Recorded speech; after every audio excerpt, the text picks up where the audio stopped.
예레미야서 31장 31절부터 34절까지를 제가 먼저 읽겠습니다. 그때가 오면 내가 이스라엘 가문과 유다 가문에 새 언약을 세우겠다. 나 주의 말이다. 이것은 내가 그들의 조상의 손을 붙잡고 이집트 땅에서 데리고 나오던 때에 세운 언약과는 다른 것이다. 내가 그들의 남편이 되어서도 그들은 나의 언약을 깨뜨려 버렸다. 나 주의 말이다. 그러나 그 시절이 지난 뒤에 내가 이스라엘 가문과 언약을 세울 것이니 나는 나의 율법을 그들의 가슴 속에 넣어주며 그들의 마음판에 새겨 기록하여 나는 그들의 하나님이 되고 그들은 나의 백성이 될 것이다. 나 주의 말이다. 그때에는 이웃이나 동폭끼리 서로 너는 주님을 알아라 하지 않을 것이니 이것은 작은 사람으로부터 큰 사람이 이르기까지 그들이 모두 나를 알 것이기 때문이다. 내가 그들의 허물을 용서하고 그들의 죄를 다시는 기억하지 않겠다. 나 주의 말이다. 지난주까지 이사야서를 살펴봤고 오늘은 예레미야서를 볼 텐데 이 이사야서와 예레미야서는 내용상에는 차이가 없습니다. 내용상으로는 차이가 없지만 시기적으로 구분이 될 뿐이에요.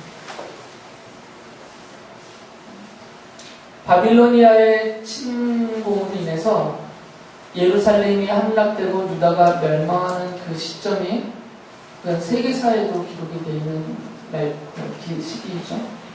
주전 587년경이에요. 주전 587년을 기점으로 본다면 약 120년에서 130년 전에 활동했던 그 이사야 예언자, 이사야 선지자가 한 그 말이 시기적으로 약 한 130년 정도 흘러서 이 예레미야 선지자 시대 때 그대로 다 이루어졌어요.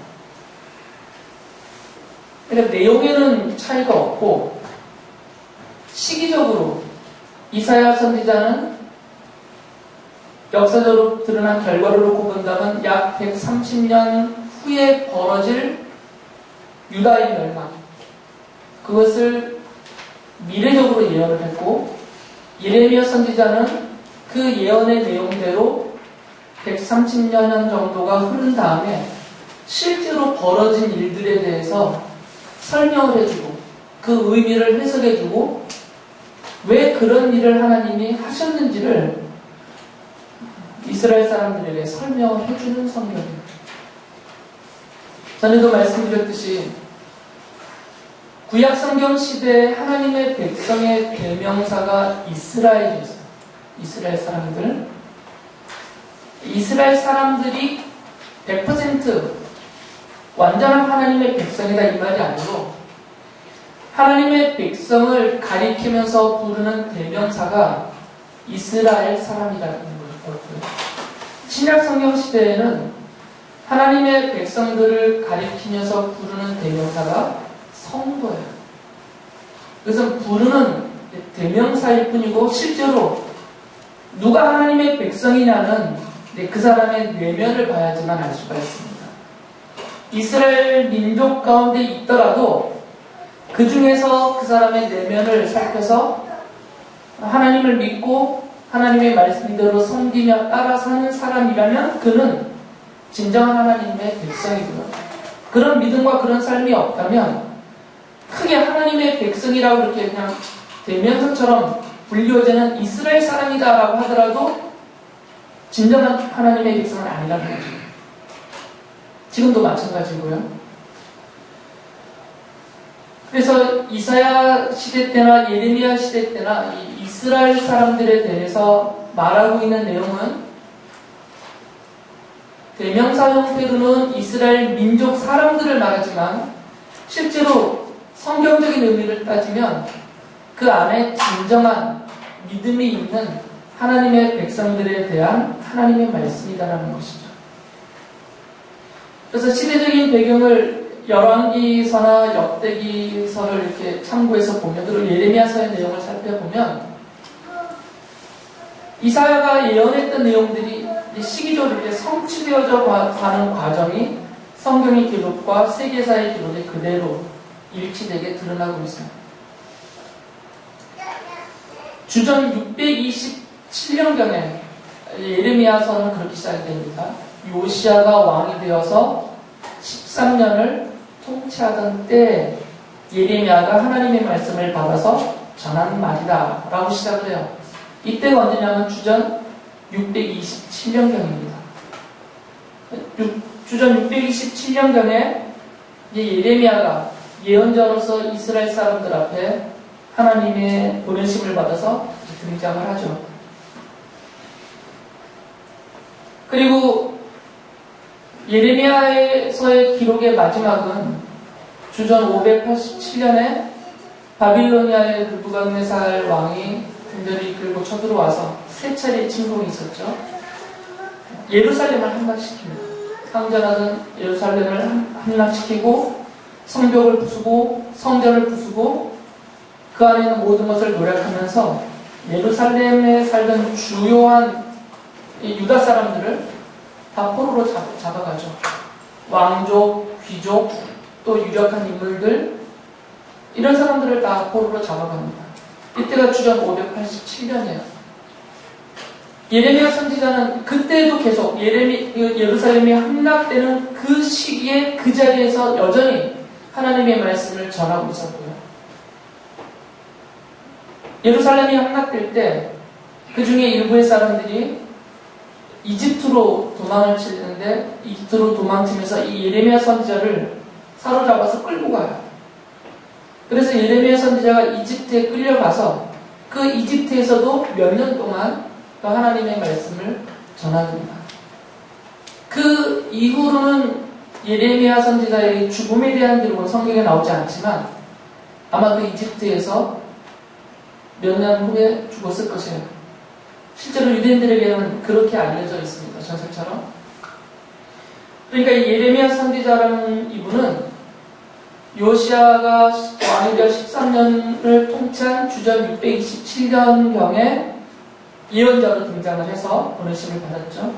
그리고 주전 587년에 예루살렘이 함락되고 그리고 이집트의 포로로 끌려가서 몇 년간 더 예언 사역을 하다가 거기서 그의 사역이 끝나는 그 기간에 활동했던 그런 예언자이죠. 시기적으로는 그렇습니다. 역사적인 배경을 보면 이 요시야라는 왕은 좋은 왕이에요. 유다의 여러 왕들 중에 찾아보기 드문 그런 아주 훌륭하고 경건한 좋은 왕입니다. 그가 성전을 이렇게 고수 수리하다가 거기서 성경책을 발견을 했죠. 그 시절까지는 거의 성경이 읽혀지지 않았던 그런 암울한 시대였는데 거기서 성경을 발굴을 해서 찾아내서 그 성경을 읽고 그 성경을 근거로 해서 종교개혁을 하죠. 그래서 이스라엘 백성들을 하나님을 믿는 진정한 하나님의 백성이 되게 만들려고 많은 애를 썼어요.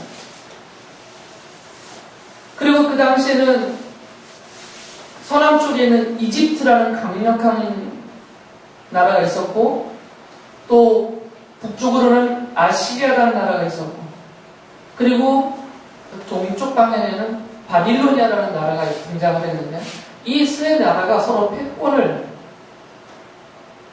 차지하려고 막 다투던 시기예요.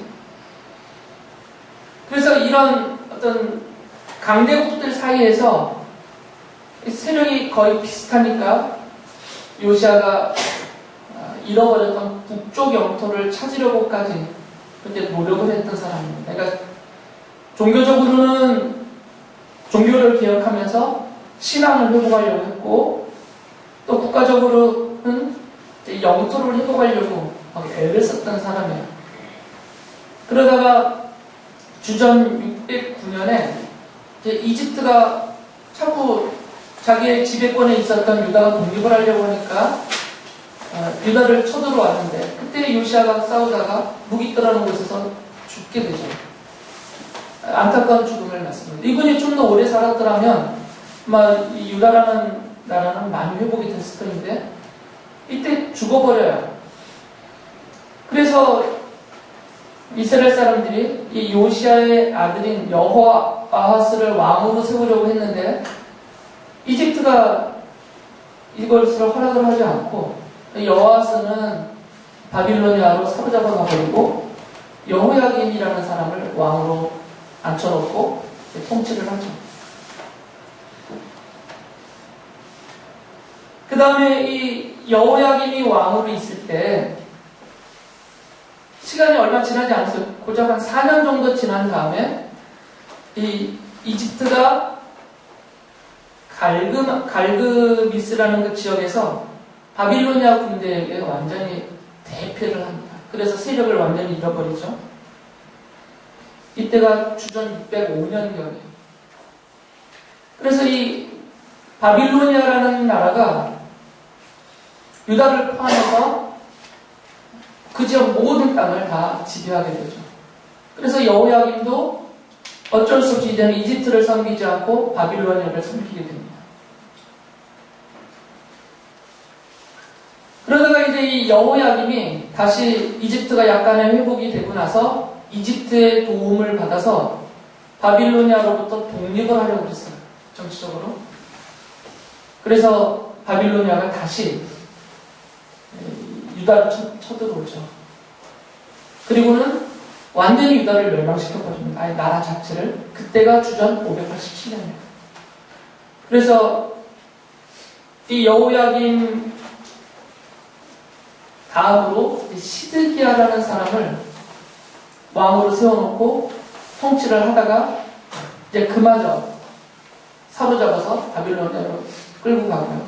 유다라는 나라는 없어지게 되고 있죠. 이제 그 사건들이 이 예레미야서의 역사적인 시대적인 배경입니다. 이건 세계사를 읽으니까 나오는 내용이고요. 또 성경에 기록된 그런 내용들을 정리를 하면 이런 내용들이 다 역사적으로 쭉 이어지죠. 바로 요 시기에 유다가 멸망하는 그 시기에 활동했던 예언자가 바로 예레미야 예언자 선생입니다. 시대적으로는 그런 배경이 있고요.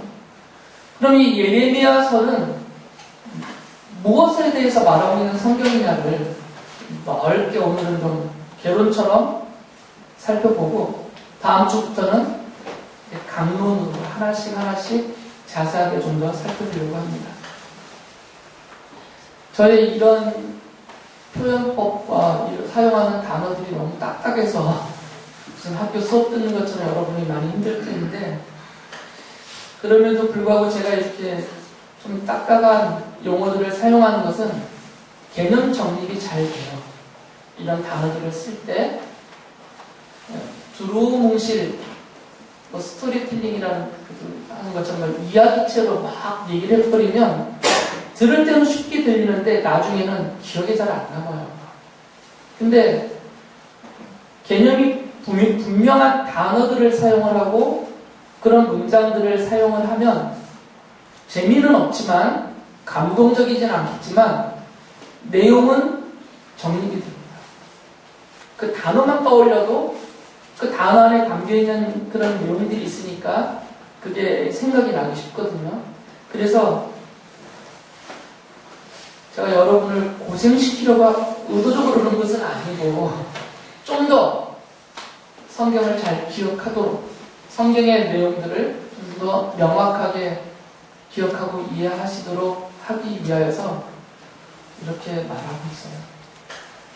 그러니까 용서도 하시면서 기대도 하시면서 들으시면 좋겠어요. 앞서 말씀드렸듯이 이 예레미야서에 있는 내용들은 이미 이사야서에서 다 말해놨어요. 장차 일어날 일들에 대해서 이사야서에서 이미 다 말했습니다. 왜 유다가 멸망하는가? 왜 하나님은 이 유다 이스라엘을 벌하시는가? 그 이유에 대해서 이미 말을 해놨고요. 또 어떻게 하나님이 이 유다를 벌하시고 멸망시키실 것인가? 그것도 이미 말을 해줬어요. 그리고 유다가 망한 이후에 포로로 끌려간 다음에 하나님께서 이들을 버려두지 않고 어떻게 회복시키실 것인가, 또 어떻게 약속을 맺으실 것인가, 이런 것들은 이미 이사야서에서 다 말해놨고요. 예레미야서는 이제 그것이 어떤 식으로 역사상 펼쳐지고 실현되고 성취되어져 가는가, 그것을 쭉 설명하고 해석해주는 내용이 이사야서의 내용입니다. 그래서 예레미야서의 내용입니다. 그러니까 이사야서와 예레미야서는 내용상 크게 다르지 않습니다. 그것을 미리 여러분이 이해를 하시면 되고요. 그래서 이사야서를 잘 들으셨거나 읽으셨거나 이해를 하고 계시면 예레미야서를 읽는 데는 어렵지 않습니다. 이사야서 39장 5절부터 7절에 이미 하나님이 이 이사야 예언자를 통해서 유다의 멸망을 예고해 주셨고요. 그 이유에 대해서 하나님이 이미 다 말씀을 해주셨어요. 이사야서 55장 7절을 보면 하나님이 이렇게 그들이 회개하고 돌아올 것을 지적하시고 책망하시면서 촉구를 하시거든요. 악한 자는 그 길을 버리고 불의한 자는 그 생각을 버리고 주님께 돌아오너라. 주님께서 그에게 긍휼을 베푸실 것이다. 우리 하나님께로 돌아오너라. 주님께서 너그럽게 용서하여 주실 것이다. 이스라엘 백성들의 죄를 지적하시고 책망하시고 그리고 다시 뉘우치고 돌아와라. 이것을 촉구를 하셨죠. 그러나 역사적으로 보면 이스라엘 사람들은 돌아서지 않습니다. 자기의 죄를 깨닫지도 않고 뉘우치지도 않고 하나님께 용서를 구하지도 않고 하나님께로 돌아오지 않아요. 그래서 하나님이 예고하셨던 대로 이제 바빌로니아라는 나라를 하나님이 세우셔서 이 이스라엘을 벌하시죠. 그래서 예레미야서 25장 9절에서 이렇게 말씀을 하세요. 내가 나의 종 바빌로니아 왕 느부갓네살을 시켜서 북녘의 모든 민족을 데려오겠다. 나 주의 말이다. 내가 이렇게 그들을 데려다가 이 땅과 그 주민을 함께 치게 하며 그 주위의 모든 민족을 치게 하겠다. 내가 그들을 완전히 진멸시켜 영원히 놀라움과 빈정거림과 조롱거리가 되게 하고 이 땅을 영원한 폐허더미로 만들겠다라고 말씀하세요. 그러니까 유다를 멸망시킨 이 바빌로니아는, 그리고 그 바빌로니아의 군대를 이끌고 오는 느부갓네살 왕은 그를 가리켜서 하나님이 나의 종이다라고 부르셨어요. 하나님이 쓰는 도구다라는 거죠. 그러니까 바빌로니아 군대 자체가, 그들을 통솔하고 있는 느부갓네살 왕 자체가 하나님이 쓰시는 도구라는 겁니다. 이스라엘을 벌하시기 위해서 쓰시는 도구라는 거죠. 세계사적으로 보면 이런 의미를 가질 수는 없죠. 세계사적으로 보면 나라가 일어나기도 하고 나라가 망하기도 하고 작은 민족이 큰 민족이 되어서 다른 나라를 침략하고 지배하고 계속 이것이 역사적으로 반복이 되잖아요. 그런데 성경에서 보면 그런 세계 역사를 하나님께서 뭐라고 말씀하시냐면 내가 이 세계 역사를 내가 주도하고 있다라고 말씀하세요. 세계사에서는 느부갓네살이라는 아주 걸출한 인물이 등장을 해서 당시에 아시리아의 영향권 안에 있었던 메소포타미아 지역에 있는 이 작은 민족과 나라들이 힘을 내어서 연합을 해서 아시리아를 물리치고 이집트를 물리치고 그 지역 일대를 전부 장악하는 바빌로니아 제국을 건설했거든요. 그런데 예레미야 선지자는 뭐라고 말하고 있냐면 그 바빌로니아는, 그리고 그 왕 느부갓네살은 내가 세워서 내가 사용하는 나의 종이다, 나의 도구다라고 말씀하세요. 이 바빌로니아는 그 나라를 세우기 약 130여 년 전에 이미 이사야 선지자를 통해서 하나님이 예언으로 하신 말씀이 있어요. 그때 히스기야라는 유다의 왕이 병들어 죽을 뻔했다가 하나님께 기도하고 하나님의 은혜로 다시 살아난 때가 있었어요. 그때 히스기야를 방문한 바빌로니아의 사신들이 있었습니다. 그때만 해도 그 지역은 아시리아라는 나라가 지배하고 있었어요. 바빌로니아라는 작은 민족과 나라도 아시리아의 지배 아래에 있었고요. 이게 막 신흥 국가예요. 그때 그 바빌로니아의 사신들이 왔을 때 히스기야가 그들 앞에서 자기 자랑을 하죠. 능력을 자랑합니다. 왕궁을 다 보여주고 왕궁에 있는 보물창고를 다 보여주고 성전을 다 보여주면서 국력을 자랑을 하죠. 그때 하나님이 이사야 선지자를 통해서 이렇게 말씀하셨어요. 저 바빌로니아가 네가 보여준 모든 것들을 다 뺏어갈 것이다. 바빌로니아에 의해서 유다가 망하고 사로잡혀 가게 될 것을 그들이 이스라엘을 침공하기 벌써 130여 년 전에 하나님이 미리 예고를 해주셨어요. 그러면서 이 바빌로니아는 내가 사용하는 나의 몽둥이다. 나의 도구다. 이렇게 말씀을 하셨던 겁니다. 그 말씀대로 하나님이 바빌로니아라는 나라를 일으키시고 그들을 사용하셔서 유다를 침공하게 하시고 유다를 멸망시켜버리고 그들을 포로로 사로잡아 가게 하셨던 것이죠. 그러면서 하나님이 이사야 때도 말씀하셨고 다시 예레미야 선지자를 통해서 왜 내가 너희들을 벌하는지 너희들을 망하게 하고 포로로 끌려가게 하는지 그 이유에 대해서 직접 말씀해 주세요. 1장 16절에 이렇게 말씀하십니다. 내가 이렇게 내 백성을 심판하는 까닭은 그들이 나를 버리고 떠나서 다른 신들에게 향을 피우고 손으로 우상을 만들어서 그것들을 숭배하는 죄를 저질렀기 때문이다 라고 말씀하셨어요. 이게 첫 번째 이유죠. 다른 신을 섬긴다고 해서 하나님이 다른 신을 섬기는 모든 민족을 벌하지는 않습니다. 이 이사야 선지자 시대, 예레미야 선지자 시대 주변에 있는 수많은 민족과 나라들이 각각 자기들의 신을 섬기고 있습니다. 그렇다고 해서 하나님이 그들을 향하여서 너희가 나를 믿지 않고 나를 섬기지 않는다고 해서 애굽을 치고 모압을 치고 암몬을 치고 그렇게 안 하세요. 그냥 내어버려 두세요. 하나님의 백성이라고 불리워지는 이스라엘 사람들이 아닌 다른 사람들, 다른 민족이 다른 신을 섬기는 것에 대해서는 하나님이 그냥 내버려 두세요.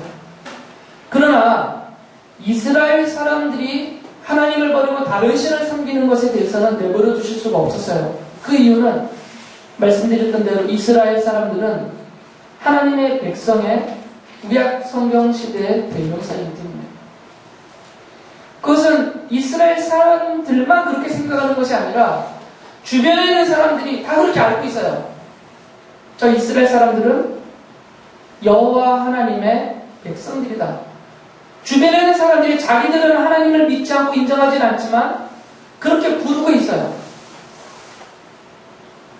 그러니까 하나님이 하나님의 백성이라고 그들 자신과 주변 모든 나라와 민족들이 다 인정하고 부르고 있는 그 이스라엘 사람들이 자기들의 하나님인 여호와 하나님을 버리고 본래 그들의 하나님이라고 부르지도 않고 인정도 하지 않았던 다른 신들을 섬기고 그들 앞에 가서 무릎 꿇고 그들을 따라가고 있는 그 모습에 대해서는 하나님이 내버려 두실 수가 없었던 거죠. 그래서 그들을 벌하십니다. 이것을 줄여서 우상숭배라고 그러죠. 하나님이 아닌 자기들의 하나님이 아닌 다른 신을 만들어 놓고 그 신을 믿고 그 신을 따르고 섬기는 행위, 이것을 우상숭배라고 불러요. 이 우상숭배의 죄를 그들이 극렬하게 저지르고 있는 거죠. 완전히 하나님께 등을 돌리고 하나님을 버리고 떠나버렸다라고 이사야 선지자는 지적을 해요. 이게 첫 번째 이유였고요. 두 번째 이유는 예레미야서 6장 19절에서 이렇게 말씀하시죠. 땅아 너도 들어라. 내가 지금 이 백성에게 재앙을 내린다. 그들이 이처럼 사악한 생각을 하였으니 이것은 그들이 받아 마땅한 겁니다. 그들이 나의 말을 귀담아 듣지 않으며 나의 율법도 무시하였기 때문이다. 이게 두 번째입니다. 하나님을 버리고 떠나버리니까 당연히 그 하나님의 말씀인 율법, 하나님의 말씀을 버렸죠. 하나님의 말씀을 버리면 하나님의 말씀에서 규정하는 삶을 버리는 것이에요. 처음에 하나님이 모세를 통해서 이스라엘 사람들에게 율법을 주실 때 하나님이 하신 말씀은 이 율법은 내가 너희의 행복을 위해서 주는 것이다. 그러면서 그 율법의 내용들을 설명하실 때 너희들이 거룩한 하나님의 언약의 백성으로서 살게 하기 위한다라고 목적을 알려주셨습니다. 하나님이 율법으로 주신 하나님의 말씀은 그것을 받은 이스라엘 사람들이 자신이 하나님의 백성인 것을 깨닫게 하는 것이고 또 백성으로서는 어떻게 살아야 되는지 특히 그것을 거룩하게 살아야 된다는 그 내용으로 정리해 주셨는데 그것을 알게 하시고 그렇게 살게 해주는 말씀이 율법이란 말이죠. 그런데 이 율법을 버리고 떠나니까 당연히 하나님의 백성으로서의 삶을 버린 것이에요. 하나님의 백성으로서의 삶을 버리니까 그 다음에는 당연히 어떤 삶으로 따라가느냐 자기들이 섬기는 그 우상과 그 우상을 섬기는 이민족들의 삶의 방식, 습관, 철학 이런 것들을 다 따라가 버린 것이죠. 그리고 그렇게 따라가 버린 그들의 삶의 상황, 그 현재 벌어지고 있는 그 삶의 모습들 그것들을 하나님이 평가하시기를 악행이다라고 말씀하세요. 악행이다. 그래서 예레미야서 5장 1절에 보면 이렇게 말씀하셨어요. 예루살렘에 사는 사람들아 예루살렘의 모든 거리를 두루 돌아다니며 둘러보고 찾아보아라. 예루살렘의 모든 광장을 샅샅이 뒤져보아라. 너희가 그곳에서 바르게 일하고 진실하게 살려고 하는 사람을 하나라도 찾는다면 내가 이 도성을 용서하겠다고 말씀하세요. 그러니까 예루살렘이라는 도시 안에 진실하고 바르게 하나님의 백성으로서 살고자 하는 사람을 한 명이라도 찾아낼 수만 있다면 그 한 명 때문에 내가 예루살렘을 용서하고 벌하지 않겠다라고 말씀하세요. 이 말씀은 한 명도 없다는 거죠. 그 예루살렘을 가득 채우고 있는 그 많은 사람들이 스스로 이름은 하나님의 백성이여 이스라엘 사람이라고 달고는 다니고 있는데 그들 중에 진정한 하나님의 백성은 한 명도 없다는 거죠. 하나님을 버리고 떠났고 하나님의 말씀을 버리고 떠나서 죄악에 물들어서 세상 사람들과 다를 것 없이 살고 있기 때문에 그래서 23장 14절에서는 그들을 가르쳐 이렇게 말씀하십니다. 내가 보기에 그들은 모두 소돔 사람들과 같이 되었고 예루살렘의 주민은 고모라 백성과 같이 되었다라고 말씀하십니다. 유다의 멸망의 시점에서 본다면 대략 1500년을 거슬러 올라가서 주전 2000년경에 아브라함의 시대인데 그 아브라함 시대 때에 아브라함이 있었던 지역에서 멀지 않은 곳에 있었던 소돔과 고모라는 도시에 하나님이 하늘에서 불과 유황을 쏟으셔서 그 도시를 다 불살라버리셨고요. 그 도시 안에 살고 있었던 모든 사람들을 다 불태워 죽여버리셨어요. 그때 아브라함이 하나님이 미리 아브라함에게 말씀하셨거든요. 내가 이렇게 벌하겠다. 소돔과 고모라를. 그럴 때 아브라함이 하나님께 간청을 했죠. 의로우신 하나님이 만약에 이 소돔 안에, 이 고모라 안에 의인 50명이 있다면 그 50명을 그 모든 사람들이 아무리 약하다고 해서 이들과 함께 50명을 함께 벌하시겠습니까? 라고 하나님께 여쭤봤어요. 왜냐면 거기에 자기의 조카인 롯이 살고 있었거든요. 그래서 하나님이 만약에 50명 찾으면 내가 벌하지 않겠다라고 말씀하셨죠. 그래서 아브라함이 그때부터 계속 깎아 내려가죠. 40명, 30명. 한 명까지 가지도 않고 포기합니다. 만약에 한 명이라도 찾아내면 하나님이 벌하지 않고 용서하시겠습니까? 이렇게 말해봤자 소용이 없을 것이 뻔하기 때문에 소돔과 고모라에는 단 한 명도 없었다 합니다. 그래서 하나님이 그 성을 불태워버렸죠. 지금 이 예루살렘 사람들을 그 소돔과 고모라 사람들과 똑같다고 말하는 거죠. 한 명도 찾을 수가 없다는 거죠. 한 명도. 하나님을 믿는 사람이 한 명도 없고 하나님의 말씀대로 거룩하게 진실하고 올바르게 일하며 사는 사람이 한 명도 없단 말이에요. 그 도시 안에. 소돔과 고모라 사람들, 불태워 사라져버렸던 그 도시 사람들과 지금 똑같기 때문에 똑같이 하나님의 벌을 받게 된다. 하나님의 정의로운 심판을 받게 된다라는 말씀입니다. 근데 그 심판이 벌로서들에게 내려오게 된 것이죠. 그래서 바빌로니아가 쳐들어와서 세 차례 침공 끝에 이 유다를 완전히 불지르고 예루살렘을 불태워버리고 무너뜨려버렸죠. 성벽을 다 헐어버리고 지금 예루살렘에 저는 가보지 못했지만 통곡의 벽이 있다고 해서 그 앞에서 유대인들이 막 기도하잖아요. 그때 이 예루살렘 벽은 이미 한번 다 무너졌었고요. 지금 남아있는 통곡의 벽은 뭐냐면 나중에 이스라엘 사람들이 다시 돌아와서 예루살렘에 두 번째 성전을 세웠는데 그 성전을 세우고 다시 예루살렘 성을 재건했지만 주 70년에 로마가 다시 한번 쳐들어와서 그때 예루살렘을 완전히 무너뜨려버려요. 모든 성벽을 열고 성전까지 다 헐어버리죠. 그 다 허물어졌을 때 일부 남아있는 성벽이 지금 그 성벽이에요. 그러니까 바빌로니아가 침공했을 때는 그만큼도 남겨놓지 않고 다 헐어버렸던 것이죠. 전체를 다. 주님이 말씀하신 대로 바빌로니아가 쳐들어와서 예루살렘을 완전히 무너뜨리고 포로로 끌고 갑니다. 그들의 포로 생활 기간은 70년이다라고 하나님이 이미 정해주셨습니다. 그러니까 70년 동안 포로 생활할 것이고 70년이 지나면 다시 돌아오게 하겠다 말씀하셨죠. 그래서 예레미야서 29장 10절에서 이렇게 말합니다. 나 주가 분명히 말합니다. 너희가 바빌로니아에서 70년을 다 채우고 나면 내가 너희를 돌아보아 너희를 이곳으로 다시 데리고 오기로 한 나의 은혜로운 약속을 너희에게 그대로 이루어주겠다. 그래서 예레미야서는 이 하나님의 약속, 그것을 새 언약이라고 부르는데 그 약속의 내용이 무엇이고 그 약속이 어떤 식으로 성취될 것인가, 이것을 뒷부분에서 마지막으로 설명을 줍니다. 31장 31절 아까 제가 읽어드렸죠? 이렇게 말씀하셨어요. 그때가 오면, 이건 지금 70년이 지난 그 시점을 말합니다. 약속이 이루어지는 그때요. 그때가 오면 내가 이스라엘 가문과 유다 가문의 새 언약을 세우겠다. 나 주의 말이다. 그 내용이 무엇이냐면 30장 22절에 이미 말씀하신 내용이에요.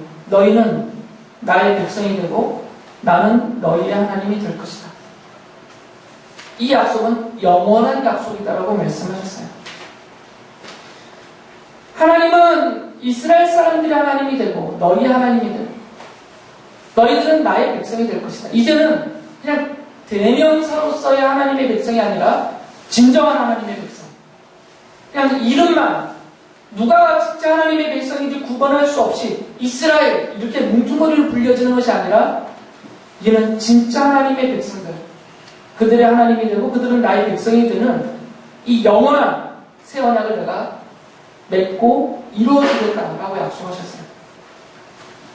그렇기 때문에 이들이 진정한 하나님의 백성이 되려면 하나님이 그들의 마음을 바꿔주셔야 돼요. 그래서 24장 10절에 이렇게 말씀하셨죠. 이제는 내가 그들에게 나를 그들의 주로 알아볼 수 있는 마음을 주겠다. 그러면 그들이 온전한 마음으로 나에게 돌아와서 나의 백성이 되고 나는 그들의 하나님이 될 것이다. 그들이 내게로 돌아와서 나의 진정한 백성이 되려면 마음이 바꿔져야 되는데 스스로는 바꾸지 못하니까 하나님이 아예 그들의 마음을 바꿔주겠다는 거죠. 마음을 새롭게 바꿔주겠다. 그래서 그들이 온전한 마음으로 하나님을 알고 하나님을 믿게 하고 그래서 진정한 하나님의 백성이 되게 해주겠다라고 말씀하셨어요. 그리고 31장 33절에 보면 그들이 하나님의 말씀을 버리고 떠나버렸기 때문에 불신자의 삶으로 빠져버렸으니까 하나님의 말씀을 버리지 못하도록 아예 그들의 마음판에 가슴속에 이 말씀을 넣어주고 새겨주겠다고 말씀하셨죠. 그래서 33절에서 이렇게 말씀하셨어요. 나는 나의 율법을 그들의 가슴속에 넣어주며 그들의 마음판에 새겨 기록하여 나는 그들의 하나님이 되고 그들은 나의 백성이 될 것이다. 나 주의 말이다. 그러니까 이 예레미야를 통해서 해주신 새 언약의 내용을 본다면 이 새 언약에 해당이 되는 하나님의 백성된 모든 사람들은 자기가 똑똑해서 지혜로워서 또는 어떤 배경이 있어서 스스로 깨닫고 하나님 앞으로 돌아온 사람들은 한 명도 없고 모든 하나님의 진정한 백성으로 주님 앞에 나와 주님을 섬기게 되는 진정한 영원한 하나님의 백성들은 전부 다 100% 하나님이 그의 마음을 바꿔주셨고 그 마음속에 하나님의 말씀을 강제적으로 집어넣으셔서 깨닫게 해주시고 믿게 해주셨기 때문에 다 하나님을 믿는 하나님의 백성이 되었다 그 말이죠. 이 약속대로 친다는 거예요. 스스로는 돌아올 수가 없는 것입니다. 이 자리에는 여러분들 중에 진정 내가 하나님을 믿는 하나님의 백성이다라고 깨닫고 있는 사람들, 그렇게 믿음을 고백하고 있고 그렇게 살아보려고 애를 쓰고 있는 분들이 있다면 여러분의 노력과 여러분 스스로의 의지로 된 것이 아니라 이 새 언약이 여러분에게 성취가 되었기 때문에 된 것입니다.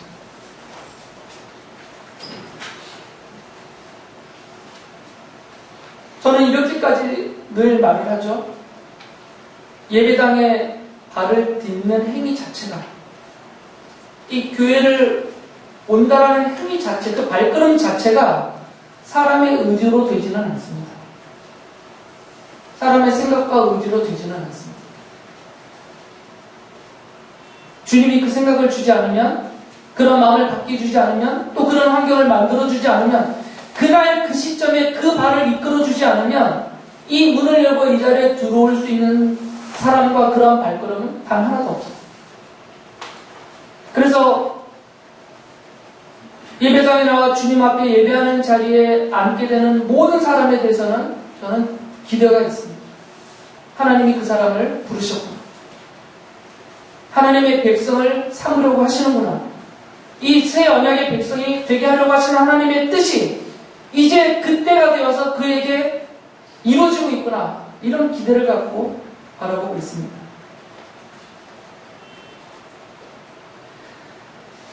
(31장 34절에) 보면 이렇게 말씀하셨어요. 내가 그들의 허물을 용서하고 그들의 죄를 다시는 기억하지 않겠다. 나 주의 말이다. 부르신 백성들의 죄를 다 용서하시겠다는 거죠.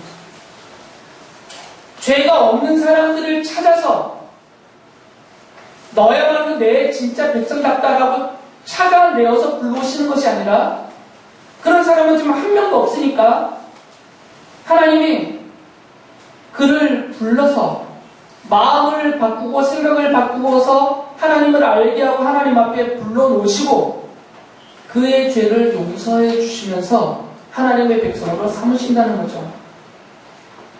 그리고 그에게 하나님을 아는 지식까지 갖게 해주신다라고 말씀하셨어요. 그게 34절 말씀이죠.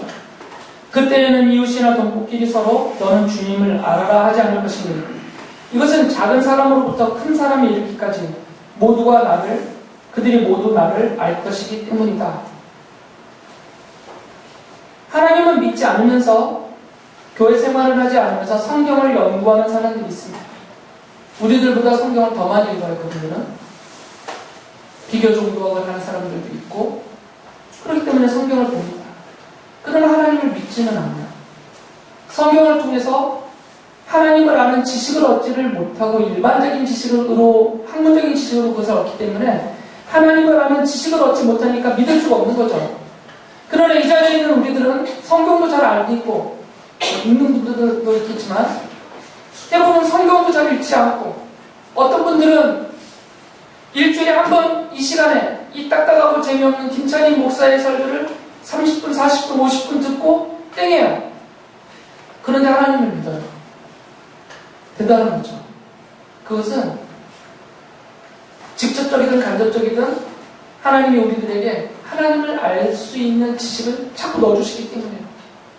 예배 시간에 듣는 성경을 통해서, 성경 공부 시간을 통해서, 또는 내 삶의 경험과 또 만나는 사람들과 환경을 통해서 하나님을 자꾸 알아가게 만드는 거죠. 아는 만큼 믿어지는 거거든요. 모르면 못 믿어요. 모르고 믿었다가는 사기당하죠. 아는 만큼 믿어도 사기당하는 게 세상인데, 하나님을 알아가는 만큼 그만큼 하나님을 확실히 믿게 되죠, 우리들은. 그런 지식을 넣어주신다는 거죠. 그러면서 하나님이 최종적으로 이런 말씀을 하셨어요. 이 모든 새 언약이 언제 성취될 것인가? 그것은 어떤 한 인물을 통해서, 그 한 사람을 통해서 이 새 언약이 성취될 것이다 라고 말씀하셨어요. 33장 15절에서 이렇게 말씀하셨죠. 그때 그 시각이 되면 한 의로운 가지를 다윗에게서 돋아나게 할 것이니 그가 세상에 공평과 정의를 실현할 것이다. 다윗에게서 돋아난 한 의로운 가지. 이 다윗의 왕이잖아요. 다윗의 왕가에서 다윗의 후손으로 나타나게 되는 어떤 왕이 있을 것인데, 이 왕은 의로운 왕이라고 불러요. 지금 의로운 가지니까. 다윗의 후손 중에 의로운 왕이 등장할 것인데, 어떤 한 의로운 왕이 등장해서 그는 그 의로운 눈을 가지고 세상을 공평과 정의로 통치할 때가 올 것이다. 그러니까 그 왕이 등장하면 이 새 언약이 성취가 될 것이다. 그때 이렇게 약속하셨어요. 이스라엘 사람들이 70년 후에 약속하신 대로 이스라엘 땅으로 돌아왔습니다. 나름대로 나라를 다시 세웠어요. 그런데 그들이 세운 그 나라의 통치자들은 이 의로운 왕이 아니었어요. 그러니까 70년 후에 돌아왔지만 새 언약이 그들에게 성취가 되지 않았어요. 왜냐하면 이 왕이 나타나지 않았기 때문에. 그래서 이스라엘 사람들은 계속해서 메시아를 기다렸습니다. 이 의로운 왕이 언제 오나. 그 의로운 왕을 메시아라고 부르면서 그들은 이 메시아가, 이 의로운 왕이 와서 이 세상을 정의와 공평으로 통치할 그때가 언제가 되는가 계속 기다려왔어요. 지금까지 기다리고 있습니다. 그들. 아직도 안 왔다고 생각하고 있어요. 그러나 이스라엘 사람들은 그 메시아가, 이 의로운 왕이 안 왔다고 생각하고 있지만, 그러나 성경은 그분이 오셨다라고 말하고 있어요. 그것이 신약 성경입니다. 다윗의 후손으로 오신 의로운 왕, 그분이 오셔서 이 새 언약을 성취하신 내용을 설명해 주고 있는 것이 신약 성경이에요.